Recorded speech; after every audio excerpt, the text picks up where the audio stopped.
Coach Kim, welcome. I'm so excited to have you today. I've been waiting to talk to you all day. Yes, thank you, thank you, thank you for having me. I'm so excited to be here. Awesome, awesome. So, we are here today to talk about our magazine. Coach Kim was one of the coaches who have contributed to this issue of about readiness and ending trying harder, right? Because it's Yes, exhausting to try harder and harder and harder. So right. we launched this February 15th, and she has an article, and I brought her today because I want her to talk about her article and share some things about her article and what she do and how she help people end their suffering and how she helps with coaching. So we're going to talk about all of that. Great. But before we get started, we always need to be here because if we're not here, we're somewhere else, right, Kim? That is correct. Yes. So I don't know about you. Many of us always think about the past, right? We go and visit our past frequently, sometimes more frequent than we want to, right? Absolutely. So if you're one of those people who keep going back to your past and being, thinking over and over again, it's like a loop that just plays and never stops. That old movie, right? Old chapter. If you keep reading it, you might want to just let it go because the only thing we can get from that is lessons, because if Yes. we keep playing it, we're just wasting our time in the past. Now and here is the only place we can do anything about it.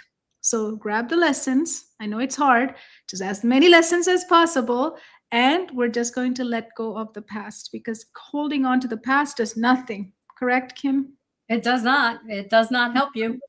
No, we Take all those tried, lessons and let it go. right? We all tried to hold on to it, but we got to let it go. Yes. And then we have the future, right? The other Yeah. side is the future. Now, some of us love to think about our future, which is great. But most of the time, when we think about it, believe it or not, I don't know about you, we tend to project our past onto it. Future. And Yep. then we then produce through that lens our future. And then when we do that, it ends up being full of fear, full of Anxiety. anxiety, right? Yeah. Because we already know it's not going to work because in the past it didn't work. So then if we project that, we're going to look at the future with those same lenses. We're going to say that's not going to work, it's not going to happen, it's going to go bad, that's going to happen again. So we're not really creating future, we're just recreating the past again over here thinking it's future, right? So it's also a lot of time wasted, a lot of time we're not being here and now. So what can we do about the future? We do need to think about the future, right? We all do, right? Yeah, Because absolutely. otherwise there's no planning, we don't have a destination to go to. But we can't spend all the time planning the destination and not taking steps either. Right? So we need to plan it, but the only thing we have to tell ourselves is that it's available to us, future is available. That's the only thing we know for sure. There's something available coming towards us, right? Something's going to happen. So we just need to release it, bless it and release it, so it's available to you, it's going to come. But spending so much time over there also makes you not be here and now. So when we're here and now, we can be present. We can do things. We can learn. We can live. We can lead ourselves and other people. But if we're in the past or in the future, really those hours are just spent away for nothing, usually. So we want you to come here. So how do you bring yourself here and now, Coach Kim? I usually use breathing Love it. to bring myself back to present when I find myself either drilling, focusing on the past or spending too much time in my planning mode and thinking about the future and not actually taking steps. I find that taking a breath is what brings me back to the here and now so that I can take action steps in the only time we really have, which is now. Yes, absolutely. So let's do that because we've been working all day, right? Some of you might have been working, some of you might have been, just driving home now. I don't know where you at, but we've been busy all morning. So we're coming to the end of the day, coming home to relax. So let's do that. So inhale for 4, hold for 4, and really feel that breath all over your body. Send it to places that you never sent before because we always forget to deep breathe, right? And then we're going to exhale for 8, letting go every stress, anything that you've been carrying in your shoulder, in your hands, in your arm, just let it go. Let's take an inhale for 4 again, through your nose. And then when you hold for that 4, imagine sending that air to all over your body where you forgot to send it to before. Just feel those places that you've never sent them. And then we're going to release it for 8. And this time I want you to make a noise and just let it go. Whoo, whatever noise you want to make, just let it go. Now, one last time, we're going to take a deep breath. Inhale for 4. Hold for 4. And we're going to exhale for 8 again. Releasing with the sound and letting go all the tension, pressure, anxiety, stress, worry, whatever you got, just let it go. Awesome. Yeah, in your neck, in your shoulders, right? We love to carry them everywhere. So Love carrying it in my shoulder. Yep. yes. Awesome. So those of you who are just joining us, this is all about our Learning, Living, and Leading magazine. We launch these every 2 months. We were at the beginning, it's almost 1.5 years since we launched these. Always it's full of our coaches' articles, so it's free. It's available under this video. You're going to find the link to access all of our issues from the past and this one as well. And when you go to access it, click the link and it'll ask for a password. The password is FLOW with capital letters, FLOW, and you have access for free. And it's got tons of wisdom from all of our coaches, and especially this one we're going to talk about is from Coach Kim. So you contributed an article to this magazine when I asked, it's going to be about Readiness OS and for, really stopping trying harder. Are you exhausted trying harder in life? Absolutely. Absolutely. And, the article that I wrote was all about like my last year working full time as a public school administrator. And that was the expectation, right? Like I, as a supervisor, expected my staff to try harder, to work harder. I expected the students to work harder. I expected myself to work and try harder. But if you're not in the right space, all of the trying in the world isn't going to get you where you need to be. If you're not trying hard at the right things, or if you're trying hard, but you don't have the conditions to be in a safe space, it's not going to happen for you. Yes, absolutely. So take us back to that. In the article, you talked about the CSE table. CSE meetings, yes. Yes. The director of student what does it stand for, CSE? Committee on Special Education. Perfect. Okay, so what did your body notice before your mind had language for it when you were at that table? Yeah, so, I was in charge of the entire program for the district, the special education program. And so, my job was compliance and regulation and making sure everything was being run properly. And we were meeting timelines and we were doing all of the right things, right? And because the assumption in the system is that when you do that, you have the right plan for a child. And I was sitting in these meetings and as I, learned more about Readiness OS and blocks to flow. And I'm like, we're preparing these really great documents for kids that aren't ready for what we're doing. And so what are we doing? Like, of course, we're going to be here again next year when it fails and they need more services or more minutes, or they need additional support, or they need now a behavior plan because they're dysregulated and they're not managing themselves. And it was like meeting after meeting after meeting. I'm like, what are we doing? Like, our kids aren't ready for what we're expecting them to do. Yes. And unfortunately, the system is set up that way. Yes, we assume when we're making those documents, we assume they're going to be ready. We're assuming ability and we're assuming readiness. Yep. Yes. So when did you first realize something essential was missing, even though everything looked correct? I mean, I had felt it for the last few years, probably most prevalently after COVID. So after the shutdown, and then we came back fairly soon, and we did pods, and we did a lot of things to have kids come a couple days a week and then be remote the other days and everything else. So our kids in our school district weren't gone. They were just gone from that initial March to June. And then they were eligible to come back in the following year. But it wasn't full time. And, post COVID, our kids are just different. They're so different than they were pre-COVID. Although kids were starting to show some of these signs of dysregulation and lack of attention skills and inability to regulate and sustain attention to task. And part of that is probably devices, right? And so it really became prevalent, post-COVID, so 21, 22. And so my last 3 years, I was still requiring, we still required to meet compliance and regulations and do all of those things.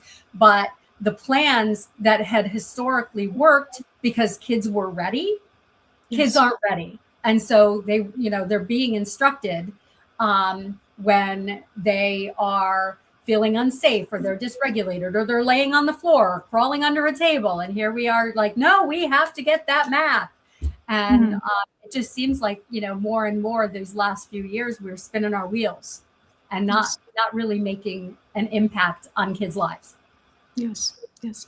And what was the hardest part about staying silent in those moments? So I didn't always stay silent, and that would tend to get me in trouble because the system is set up the way the system is presently set up. And so, I mean, there were times when, I was like, I feel like we need to look at this a little bit differently. But, the school district had their plans and their goals, and everybody had to be working towards them. And there just wasn't really time in my teachers' days to be able to meet the needs where the kids were at, to take care of that more social, emotional, or nervous system or biological need in order to get them learning ready. And so it was really hard. And so when I became first eligible, it was never my intention to retire at first eligibility for retirement. And then I was just like, I got to go. Like, I can't stay in this system. It's not healthy. It's not healthy for me. It's not healthy for the kids. We're doing a disservice to so many kids because the system is currently built the way it is. The school district, the board has their plans. They follow the state's plans. The state follows the federal government's plans. And it's like, but what about the kids? Yes. And then when it comes to implementation for the teachers too, right? Yeah. It falls apart. It does. Yes. And then at home, it falls apart for parents. Yes. Yes. Yeah. It's a cycle, isn't it? It's a loop that we keep playing. It can be. You got to exit. You exit it, but we got to exit. All of us has to exit, right? Yeah. We got to find a solution for this. So at what point did you know you couldn't unsee what you were seeing? Yeah. So, it was probably, when I had to start up the new school year because I didn't have enough time to retire. So like the September of 2024. And I was like, I was struggling to continue to enforce compliance and regulation and all of these things that, my staff had to do, and reading IEPs and saying, you're not, it's not robust enough, that the child needs to be working at a higher level. And I just didn't want to do it. And so it was tough. That last 6 months was really tough for me because I was ready to be doing something else. Like, I knew at that point, there's a better way, there's a different way. And this system, my public school system, and any public school system, isn't ready, and it's not going to let it happen the way it could happen to really show transformational growth. And so, I continued to work, and I continued to do everything that I had to do, and all of the expectations. But it was really hard because, here's little Johnny, who every day is in crisis, and we're not meeting his needs. We just there's not enough people trained to meet Johnny's needs when he is completely dysregulated and rolling on the floor. Yes. Yes. So let's go look at effort and readiness, because we always get, we talk about effort. Everyone talks about effort, right? You need to put more effort. It's like trying harder. Yeah. Similar to that phrase. I mean, the child needs to put more effort, or parents need to put more effort, or teacher needs to put more effort, right? So you said effort was never the missing piece. What did you see? What did you see that proved that?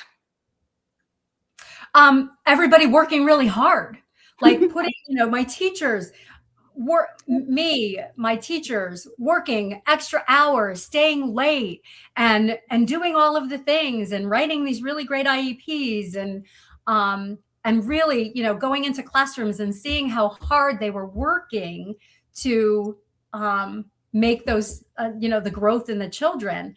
And it's not like I can't give them one more thing to do. There's too many things. They're already working at capacity. It's not effort. Effort's not the problem. Yes.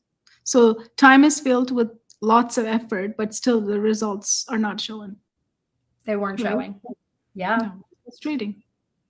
It's Yeah. insanity to do something that's not working. Same thing over and over again and expect different results. Yep. Yes, absolutely. So why do caring, hardworking adults still create plans children can live inside? Well, because there's expectations, and there's guidelines within each school district and each grade level, and these are the things that we need to be doing. And there's not a lot of flexibility to say, well, okay, but Johnny only has a 5-minute attention span, and if pushed too far, he's going to fall apart. Like, there's not enough space there in the teacher's day, in the IEP space, the way things are structured. There's just not enough space to do what needs to be done to get Johnny ready.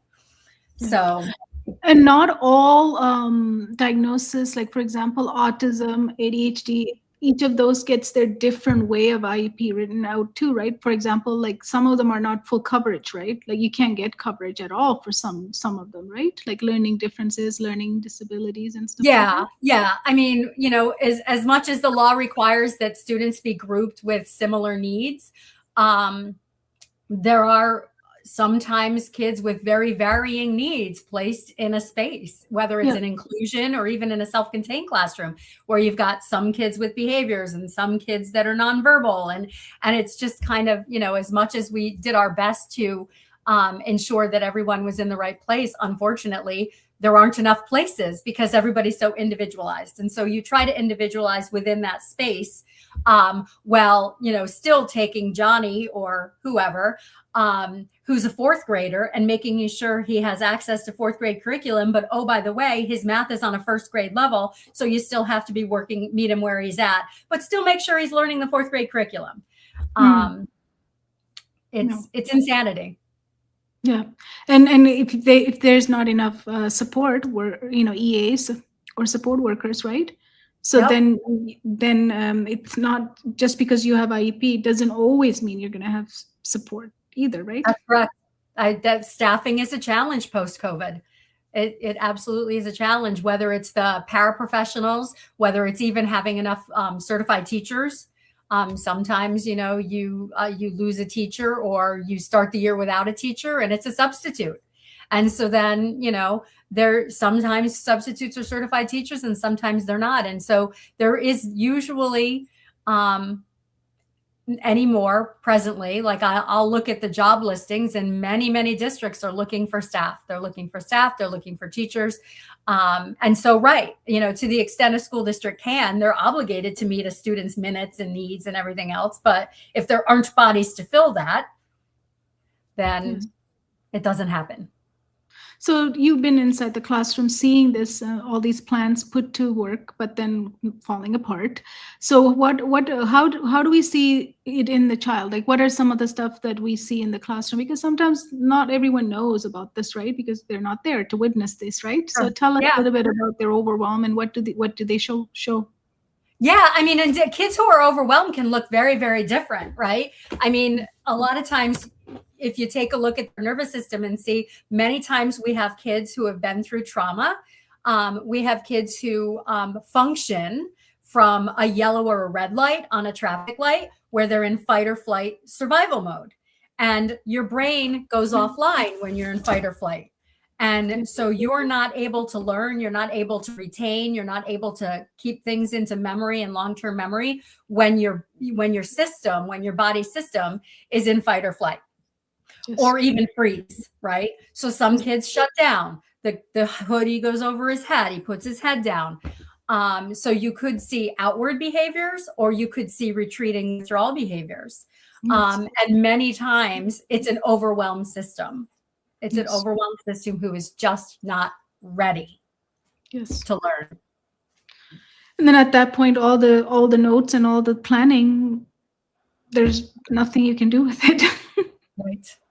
Right. Right. Yes. Yeah. And our school district had brought mindfulness into the classroom.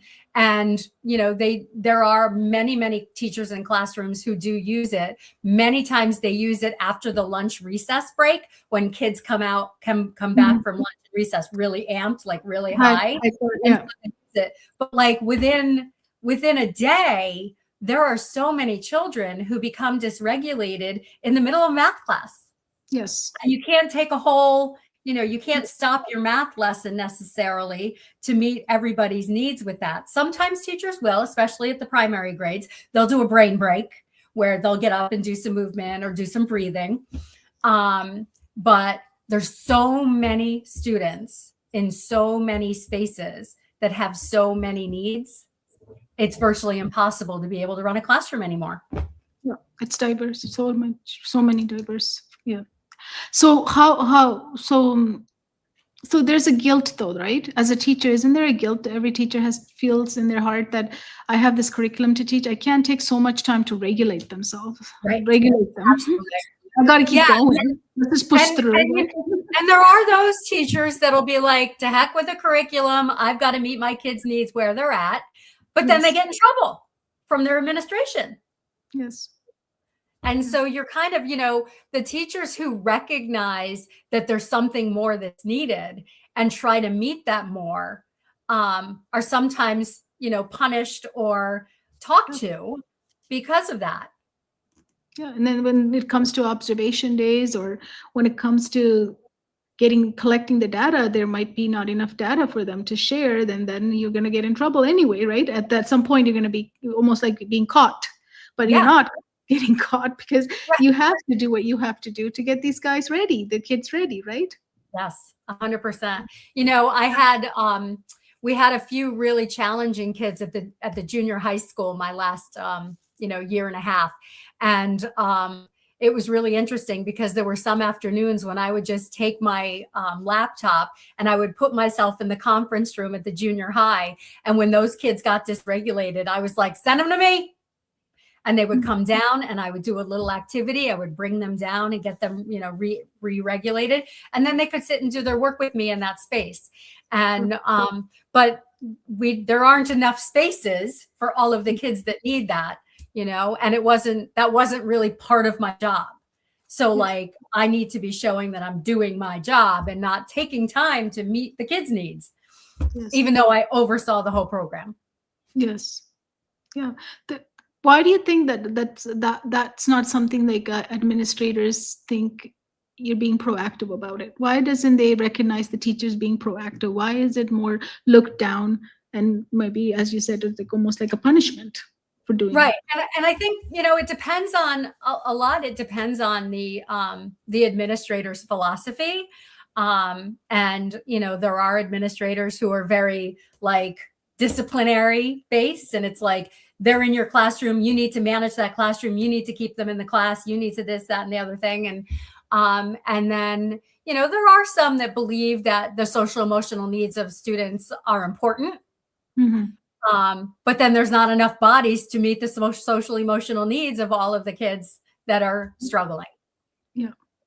And I think they're also afraid that they might lose, I don't want to say control, but structure or something. Like if one class starts doing that, then the next class start doing they're afraid as leaders to see diverse structures. We just gonna have one structure, like everybody stays the same. Everybody does the same thing. And it can be controlled easily, right? It can be controlled easily. I think there's a fear of that.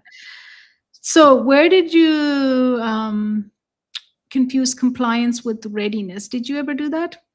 I mean, I don't know that I confused it, but I think there was a time in my career, because I was a school administrator for 22 years. Mm-hmm. I think that there was a time when I was like, we're compliant. Like we went for 100% compliance. And when we got there, it was like, yes, celebrate. We're doing it. I'm doing the right thing. But that excluded whether kids were actually making a lot of growth or not, right? Yeah. It was like, yep, if state ed came in, we would pass with flying colors. But has Tom gone from, this point A to point B? I chose somebody besides Johnny. Did he go from point A to point B, or is he still at point A because we're not meeting his needs? Yeah. And so I don't know that I confused them, but I don't know that I was paying much attention to their readiness and the conditions around which kids can learn best. Yeah, absolutely. And sometimes it's not even they went from point A to point B. They might have even gone worse because we're not paying attention to what's happening at the moment. It can even go past something that we could have solved earlier, right? Earlier, yep. And it becomes a bigger problem because we didn't meet those early needs. So what belief about support did you have to let go or dismantle? Yeah, so I mean, I had to let go of a few things, right? Like I had to let go of the fact that maybe I wasn't doing a great job just because we followed regulations and we were compliant. Maybe be doing a good job for this department and for the students within this department, the students who had IEPs. Maybe I needed to be seeing more individualized needs, right? And being able to say, well, how are we going to meet these needs? And can we look at programming differently? And, and I did end up creating a couple of different programs that were structured a little bit differently than the typical classroom to meet some kids' needs. And it was successful for the right kids, not all kids. But yeah, I really kind of had to let go of the fact that it's not just about compliance and regulation as the administrator of this program. It's also about children learning, children's growth, and children's well-being. And isn't there like you put something out, you test, if it's not working, can you not take it back and adjust? Is that not possible in these reports and this kind of programming when you did it? It can be. It can be. But the powers that be above my head, my superintendent, the board of ed, everything comes down to money and staffing. And so, to be real creative and come up with some of these programs would have required additional staffing, and that just wasn't going to happen. Yes. So there's a resource shortage when it comes to any kind of changes after producing, and that's all we got, right? Right. Yeah. Let's work with it. And then working with it costs so much pain for the teachers, right? That's why a lot of teachers are getting burned out. Yes, absolutely. There was a pretty high burnout rate. We had a lot of things going on in my district, but many of my teachers, would reach out to me and be like, I've done everything I can think of to do to help this student. It's not working. Help me help them. Yes. Like think outside the box, come up with something, because it's just, this kid is just not going to make it. Yes. Was there some grief for you when you're realizing all of this is happening around you? There was some guilt. I mean, I definitely had guilt, right? Because they made it very clear from the get-go when I first started in that job, back in January of 2010, when I started in that job, they made it very clear that compliance was a problem, that the district was in big trouble with the state because of compliance and doing things the right way. And so my job was always mired in compliance regulations, being able to defend if you had an audit. And so I got really, really good at that. And sometimes it was to the detriment of me paying enough attention to what the kids needed. And there was so much guilt when I realized that, and there was some negative self-talk, and then I had to work on myself about that. And, I did what I could do, and I did the best that I could do in the confines of the position and the system. But there was absolute guilt. Yeah. No grief. When there's a better way. Yeah. I mean, I guess it could be grief. When there's a better way, then you want to do the better way. And when the system fights against you, it's a challenge. Yes, absolutely. So why does urgency dominate these meetings? The ones that you Usually because there's a time, there's usually another meeting scheduled after this meeting. So you've Oh, got a certain amount of time in there.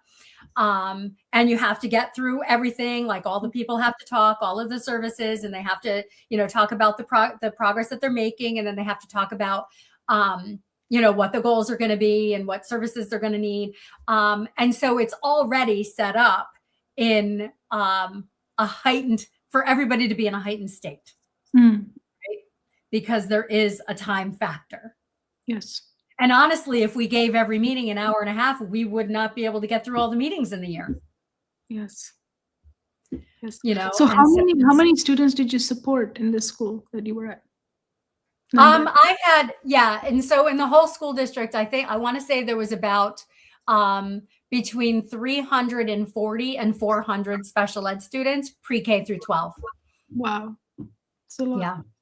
Yes. Yeah. So what happened in the room when you slow it down? Some people got uncomfortable when, towards the end there, when I knew I was close to retirement, I did start asking some of these readiness questions and these regulation questions and nervous system questions. And it threw people off. Like my staff didn't know, like, they were like, wait, what? Like, what? Yeah, you don't ask that. What? But it led to some really great conversations. And it also opened parents' eyes a little bit, right? Because a lot of times parents aren't aware of their child's nervous system and their own nervous system. Yes. Yes. And that's why I loved last time I was speaking to you, one of the things that you help so much with parents is just this knowledge, right? You have so much of it because you sat through so many of these meetings. One of the ways Coach Kim can help the parents is just understanding it, because sometimes even IEPs, I looked at them when I was an EA. When I started off, I was an EA. I looked at them sometimes, reading them. It's not easy document to read and understand. There's a lot. There is a lot there, and when you receive, and not every state has them the same way.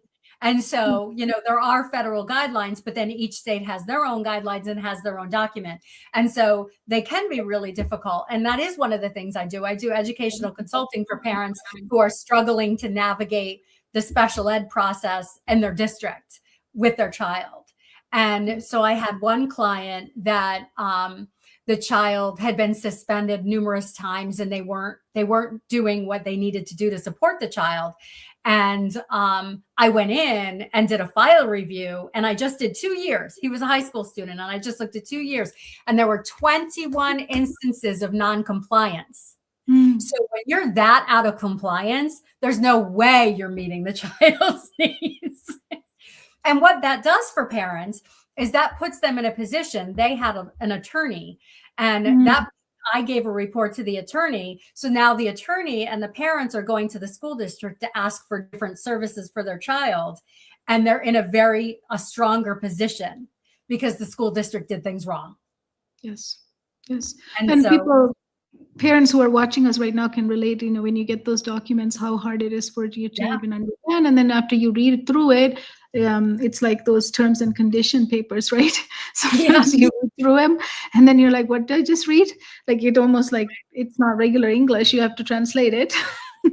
Yes, because there is a lot of educational jargon that ends up getting put in these documents because the adults, the educators all know what it means, and that the parent gets it and they're like, I have no idea what this is even saying. Yeah. So it's really important for parents to learn and have somebody to help them through this process, because that's why many parents, after getting these diagnoses and after getting the IEP, they're like, now what do I do with it? Right. Right. Really confusing. Even then it's confusing. There's some answers. There's some answers, there's some help he provided here, but I'm not sure what to do next. So I'm so glad that you're helping with that for parents. It's so important. So what changes when you say this child is not ready for this level of expectation? When you were in that room and you said that, what happened? What changes? Yeah, I mean, it kind of opened up the conversation to how are we going to get that child ready? And so, and generally speaking, when I had those last few CSE meetings, my staff could tell me what the child's triggers were, when the child shut down or when the child, they were able to tell me that, but there was no plan in the IEP to address that piece of things. Yes. And so while we didn't technically put it in the IEP, having that conversation opened the staff's eyes to be like, all right, well, if Johnny is always breaking down during math class, is it math or is it the time of day? Right? Mm-hmm. Because it's always typically the same time. And then if it's math, is it that he needs extra math or is it that he needs a break before the math? Like, is he already up here and now we need to do a movement break to bring Johnny down so he can tolerate the math? Yeah. And also, does he hate math? Does he tell him, Right. I hate math and I'm never good at it? And basically, he's just being tortured through math and he's going to do some type of behavior to get out of it. Yeah. He doesn't like that. Yeah. Quick side story. One of the little guys that I coach was not good at math. So when I did my discovery days and I was trying to do some different activities with him and stuff, it was like math was not his thing. And we work on math a lot when we're together. And we see each other 3 days a week, and there's always some math involved in everything that we do. And they recently did another diagnostic, the mid-year diagnostic, and he had gone up well over 100 points in math. And he told the teacher, well, I'm a math genius because I call him a math genius. Nice. There you go. And so this little boy who for 4 years in school, because he's a fourth grader, so kindergarten, first, second, third, really hadn't made much progress in math at all, is now making more than a year's growth of math progress because he thinks he's a math genius. Yeah. Isn't that true though? Yeah. If we believe it, yes, we will do it. Right? Yes. It's the belief system that's so important. So thank you. I love it. Math genius. Love it. This is nice. I'm a math genius. Love it. So why is readiness so rarely the starting point? How did we even miss this? Like, it so seems so obvious. I was talking to my other coach a couple of days ago too, and I'm like, we don't take off the plane unless the plane is fully checked and ready to go. We don't drive away a car unless all the tires and everything is all in alignment and everything is good to go, right? Everything that we actually ask something to do. All of our stuff. Yeah, like we always have a readiness, or we're checking it to make sure it's ready to go. Why is it that we never don't thought do it for humans? Right. I mean, I think it's an assumption, right? I think schools are designed around the assumption that children come to school ready to learn. Yes. And I think that post-COVID, schools have discovered that children are showing up to school not even close to ready to learn. But they're only addressing it like in pre-K and kindergarten, right? But there are kids in all grade levels that are not ready. For whatever reason, there's something going on with them. They have blocks in their system and maybe it's the environment they're coming from. If my dad was arrested last night and we were up most of the night because the police were in the house, I'm probably not going to be ready to take my social studies lesson. No. And so there's so much baggage and there's so many things that kids are coming into school with that prevent them from being learning ready. But I think that school systems and work and all of the systems we put humans in are designed with an assumption that all humans are ready. Yeah. Ready to work, ready to learn, ready to whatever. Yeah. Perform, output. Look at me, the output, right? So I don't remember me being ready ever going to school because school was scary for me. I didn't, many of the years I didn't even speak proper English, so I muted myself, so that I'm just going to mute myself. So therefore, let's get ready. It's almost like admitting yourself to a hospital or something. That's what it felt like, because you're no longer going to be yourself. When I enter those walls, I never myself anymore until I exit. I turn into somebody else I created, right? And then when I go into math, I just kind of escape the room. And I learned how to master looking busy like I'm doing work. Like when my Mhm. teacher, I'm like frantically writing, like whatever. It doesn't, because I want to look appear to him so busy. He doesn't say, "What are you doing? Like, do you need help?" Because I can't ask for help, Right. because then he'll know I know nothing. You see, like Right. we learn how to protect ourselves so much, Sure. right? Yep. Because we're not ready. What we're doing is we learn how to protect ourselves, and that's Right. We exactly look what. around and it looks like everybody knows what they're doing. So we don't want to be like, I don't know what I'm doing. No, no, not in front of everyone. I'm never going to say I don't know what I'm doing. Right. So write whatever you need to. So I used to copy the book, Oh, the good. math book. I would copy the math book to look like I'm doing math work. Mhm. The questions will be copied neatly. Even the, every math book has those little stories they would start off with. Yes. Yep. And then they go into the Copy lessons. Everybody ignores them. So somebody asked me one time, they were doing some interview and they asked me, what was your favorite book you read? I said, math textbook. And they're like, why? Because I would always read those stories, because it was about who discovered it, how did they discover the concept that we were reading and learning.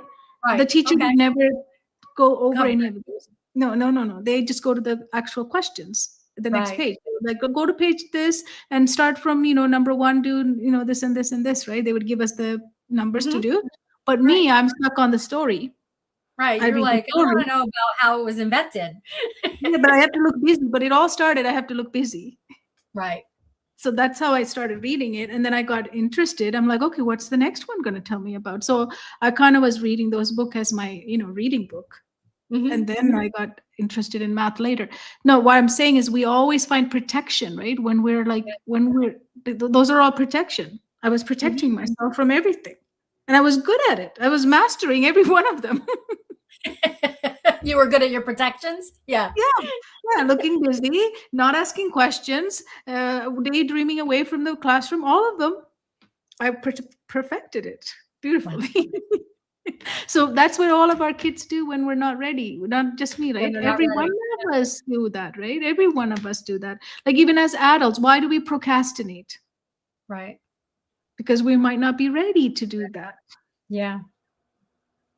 right? And Right. why do we So become we scroll our perfectionists? phones instead. Right. Yeah. Why are we perfectionists? Why do we go after perfectionism? Because Yeah. I'm not ready. I don't know if this is the right idea. I'm not sure if I want to put this out into the world. I might get it wrong. So I'm just going to procrastinate or just going to make it perfect. And I'll keep thinking about it. So the readiness kind of continues into future life Sure. after No, graduating from school, right? yeah. Yeah, I mean, we had talked about this before. Obviously, our listeners don't know this, but when I first retired, I really struggled with the business part of my life because for 30 years I had a boss that told me what to do and when it was due and everything else. And now it was completely up to me. And when I first retired, I was not ready. I was not ready. And now I'm like, the best part of my life, the part of my life that I run best is my business. And You like your it's boss? everything else Do that, you like yeah. your boss now? Do you like your boss? Yeah, I love my boss. Actually, my bosses have 4 legs. My bosses are my dogs and cats. Yeah. But you're your own boss. So, I think one of our other coach always says, I love my boss. She always says that because Yep. she is her boss. So she Right. says, I love my Yeah. boss. 'Cause my boss lets me do whatever I want whenever I want Yeah. it. There you go. Yeah. So that's awesome. Awesome. So what gave you the courage to leave your administrative role? Yeah. I mean, I was not in a position to be able to, like, New York State is set up so that when you are in the public system, it is a significant detriment to you to retire prior to having 30 years and being 55 years old. And so I would not have been financially in a state to be able to do what I need to do. And for those of you that don't know, I have a chronically ill daughter, and much of my free money may go to treatments that insurance refuses to cover. And so I wasn't in a financial position to do that. So when I said earlier, when I was first eligible, I was 55 in May, and I became first eligible in January. That was my 30-year mark, was that January date. And I had initially planned on continuing to work because it's good money. And I love working with kids and teachers and everything else. And then it just got so bad that I was like, I have to go. Like, I have to go. And so I literally went on my basically at my first eligibility date. And then I offered to stay and work part-time for them until the new person was able to start. But I just had to go. I couldn't do it anymore. It was taxing my mental health. And I was just like, this isn't the place for me anymore. Yes. Yes. And you had the business started. I had my business. Yeah. As And so I knew I had something I was gonna count on. So yeah. Yes. Yes. You had something built ready for you. So you were able to, now you're able to fulfill that and live that legacy, right? Because you wanted to help parents and students in that way. So you're doing it. So I'm excited for that. Yes. After 22 years of being the person on the other side of the table, now I'm on the same side as the parents and have more knowledge than most of the people sitting around the table. Yes, love it, love it. So, when it comes to readiness, this is the thing, because we are all trained by the same system, right? Our parents are, even us, we came from the same education system, right? So when it comes to it, there's a resistance, like we all hear from parents, like, what do you mean you're going to take time to get them ready? This is a biological system. This is a living system. It is constantly being bombarded by so many variables, so many things are happening to us. We don't know what is being blocked. And if it's blocked, then the system is going to get suppressed and there's no expression. So we need to help them, right? If we leave it too long, it can even go into depression. So we need to help. But when it comes to it, because we're so after the marks and the grades, when you say, let's focus on the readiness, let's just wait for the marks and the grades to become a byproduct, sometimes there's a resistance. Parents go, no, we need to get the marks going. Right. Because not just them, a lot of us feel that way because we can't delay performance, right? Because that's what we're here for. The way school is run is grades and performance, right? And so I got to perform. So if you delay performance, what is the point of your coaching, right? So, but take us back. What is the point of that coaching? Help them understand. Yeah. So, I mean, the point of the coaching is to be able to get the blocks cleared and get the child's brain so that it's spending more time in the prefrontal cortex where the executive functioning and where the learning is going to happen. And the time that you take to clear those blocks, they'll start learning at a faster pace once they're ready to learn. And so you can try to put information in the kids and you can tutor a kid on a math concept and they may pass, they may get the homework done and they may pass the quiz, but it's not going to be there next year because it's not going into long-term memory because their brain isn't ready. They're fighting all of these things. Their nervous system is out of state. Their energy levels might be wrong. They may be draining instead of charging. So it's key. And you'll learn faster and remember more when you're ready. Yes, absolutely. So it's like I go back to these analogies, right? Like it's like I want to take off the plane. I'm like, I know it's not quite ready to take off, but I'll just take off anyway because I got to go fly. Like we don't do that, right? We take the time to make sure. No, right. We're not going to fly the plane if it needs to be de-iced. We're going to de-ice the plane first. So it's ready. Yeah. So we got to think of it like that. We're just like, we're a living system. So if we want to go and we want to maintain that going speed, we got to make sure everything is ready for that. We got to have the resources ready, and it has to be there to give us that push. And so that's what I always think about it. Like, can you imagine we take up the plane and then we fix it up there because now we don't know what's wrong up there. So that's how I want parents to picture this. If you're thinking like caught up in this, I need to make sure my child gets passing grade, grades. It can come fast, like you said. The speed picks up. They can go faster next year, but right now they're stuck. They're blocked. What's the point of just pushing more content into them when we don't even know why they're blocked and why they're not working at their capacity, right? So it's so important to remember that. But yeah, we all been through the same system, so I understand where they come from, right? I'm very compassionate about that. It's not like, Mhm. we don't understand. We really understand what parents think, but you have to think of it as, why would I push someone when they're blocked? Right. Right. Right. So for parents watching, how can they tell if the child is overloaded before the school does? How can they tell that they're blocked or overloaded or overwhelmed? Yeah, I mean, it's going to depend on the child, right? But there are some signs: irritability, frustration, low frustration tolerance, where they're snapping really quickly, avoidance. They're trying to avoid things that they used to enjoy. Sometimes it's outward behavior.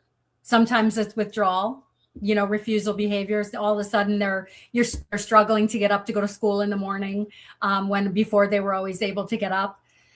That's a big one. School avoidance is a really big one. But even in your day-to-day interactions, that irritability, that low frustration tolerance, that distractibility, and sometimes kids use devices, right? When they're feeling really overwhelmed, they'll use their device to make themselves grounded. And that's a whole problem, right? Because too much device is a whole other issue. But that may be the thing that grounds them right now. But if they're using their device even more than they typically do, those are some signs that they're feeling overwhelmed. And kids may not know that they're feeling overwhelmed. They're in this system where everybody's like, do it, let's go, let's get it done. Come on, you've got this due today and tomorrow, and Friday's the quiz, and And the kids may not even realize that they're not in a space to be able to manage that. No. And also when kids, you're like telling your child repeatedly, try harder, put more effort, don't be lazy. Like if you start mentioning any of those things, Right. we're going into the territory of them that they're shutting down, they're blocked. We're just using repeated language like that. That's gonna further them into getting more blocked, because the more time I hear from my dad or my mom that, why can't you try harder, when I'm blocked already, I'm at a state where I'm losing it inside of me. All I need to hear is my mom or dad saying, why can't you try harder? You never try anything harder. And why are you not like other people? Like, look at that kid doing really well. Those persons, right? Those things happen. We know parents, sometimes we do that. Yeah. Like, look at your sister. She's like always on top of everything. Why can't you be like that? All of those things, if you're doing it, then we know the readiness is not there. That's why you're doing it. If the readiness was there, you would never say any of those things. You wouldn't have to say it. Right. Right. So that is another sign you can watch out for. How many of those are you saying in your family or family with your kids, right?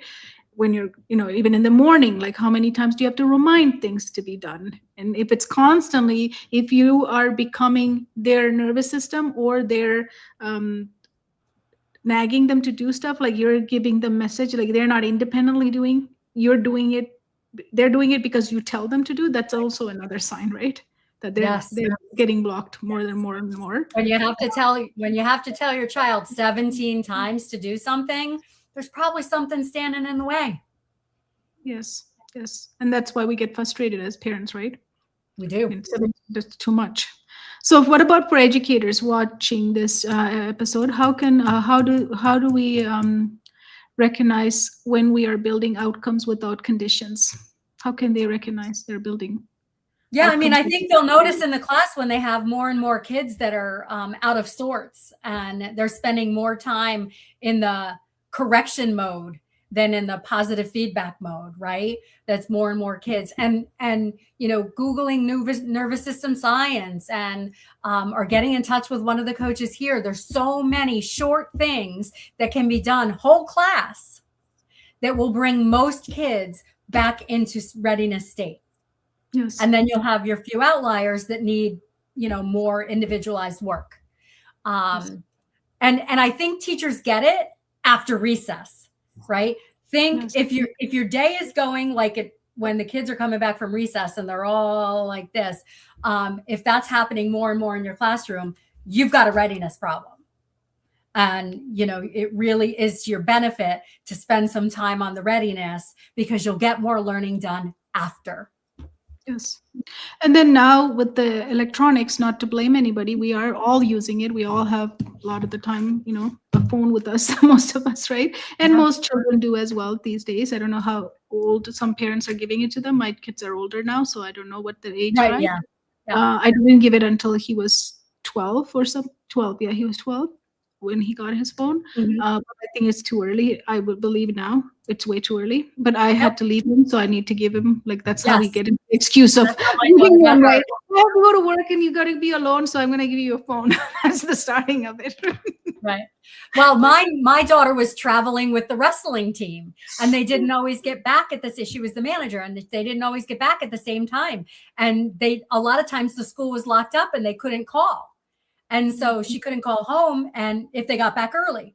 And so that's initially why we got the phone, was so that she would be able to call and say, the bus is almost back, come and get me. So she didn't have to wait. Because she was the only girl. She was in 6th grade, 7th grade.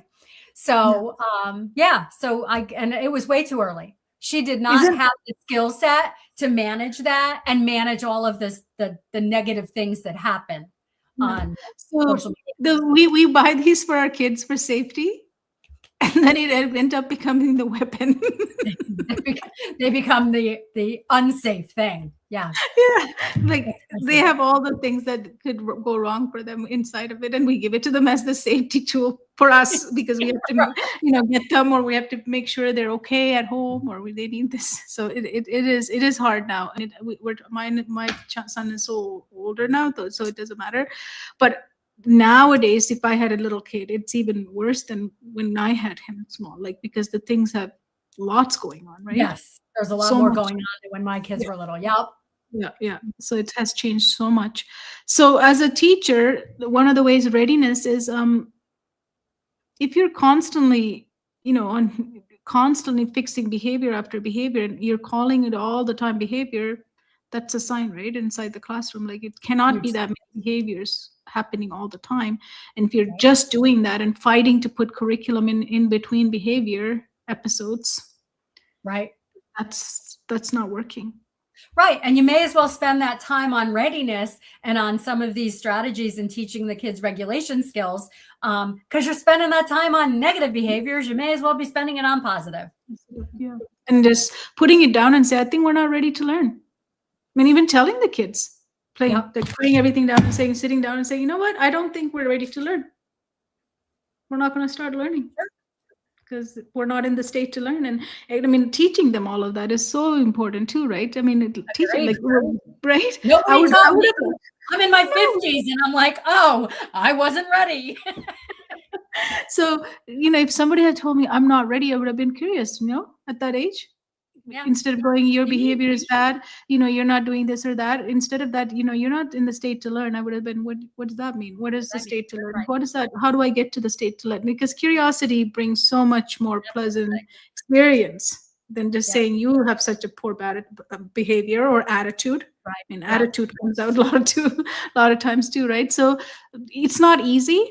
But you can always stop, though. Like you said, stop and do the things that are necessary for learning. If it's not, then don't push the content.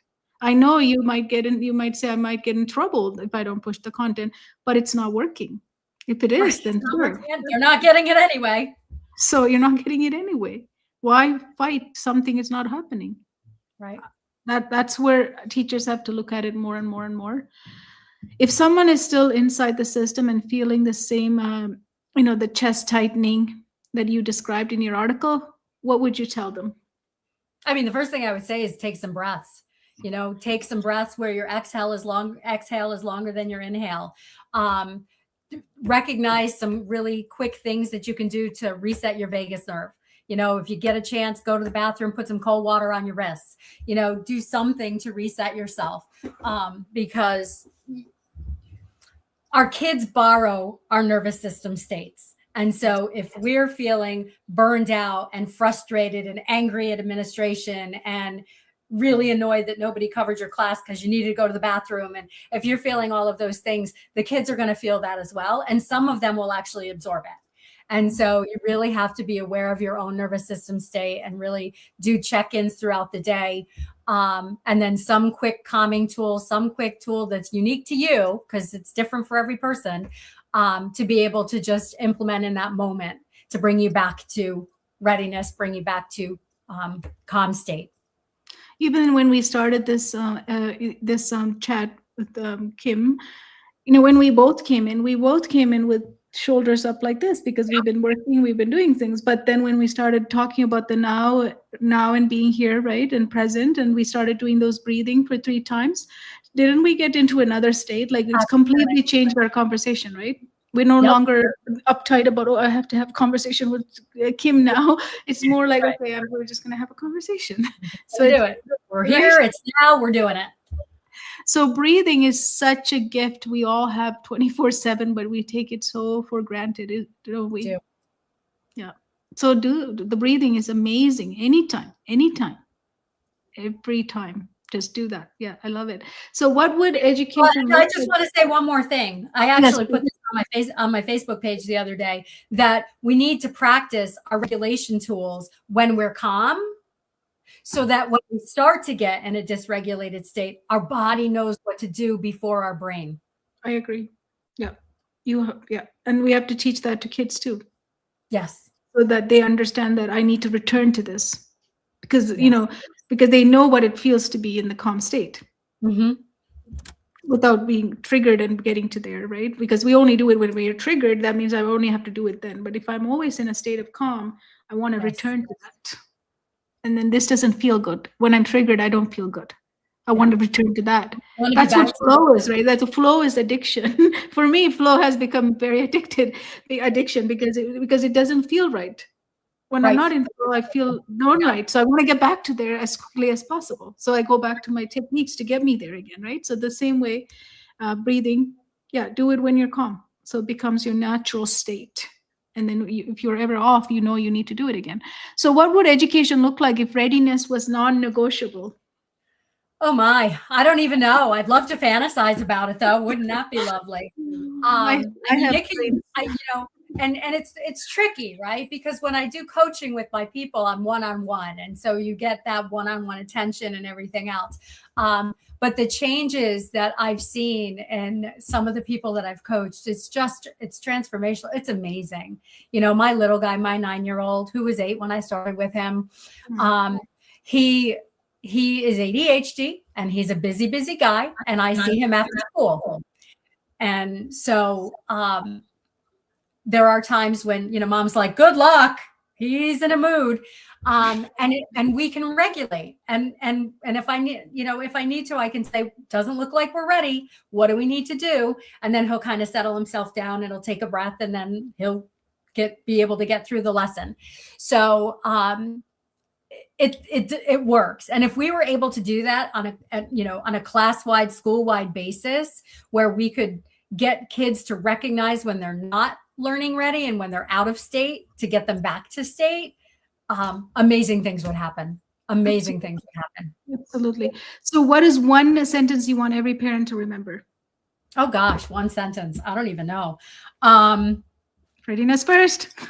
Readiness first. Right. Yeah. I mean, I guess that's just it, right? Like, do a state check. Do a state check. If you're having a rough time, if your child's having a rough time, do a state check. Where are you in terms of your nervous system? And then take steps to bring yourself back to calm. Yes. What would be one sentence you would tell every educator to remember? Probably the same thing, because sometimes kids are having misbehaviors because they're in a bad state, right? Yes. So do a state check. Do a state check for yourself, do a state check for your kids, and take that pause if you need it. Awesome. Thank you. And what does stepping into the Readiness OS era truly mean to you? Oh gosh, I'm so excited about the possibilities and the transformations that I've already seen, in my one-on-one coaching, in my parenting group that I run. It really, when you're ready and you're in a state to learn or to lead, when my parents in my parenting group get themselves into a state to be able to lead, things go so much better with their kids. They're more compliant. They meet expectations. It's just, readiness is the key to everything. Yes. Beautiful, beautiful. Thank you so much. And then again, if you haven't gotten this magazine, there's a link below. Make sure to click that and put in the word flow, all capital, and you'll be able to access Coach Kim's article along with all the other articles as well. And we're going to give it to you for free. So it's all available to you, and you can read about all the stories that she just shared. Again, if you have a child or an IEP, as you heard from her, she's got the expertise to help you on that. So don't sit with it by yourself, because I remember reading them and going, I need somebody to translate this. What am I doing with it? Because the language is just different. And I was at that time EA, and I had to go in and read those to make sure that I had every information about the child before I went and worked with them for the day. Sure. Right? So I had to read it first. So yes. So thank you so much, Kim. Thank you for being Thank here. you. Again, yeah. Again, Readiness OS Era is way better than trying harder, because when we're ready, we don't need to try harder. We just flow. do it. We just do it. No need to try harder. Thank you so much. Thank you.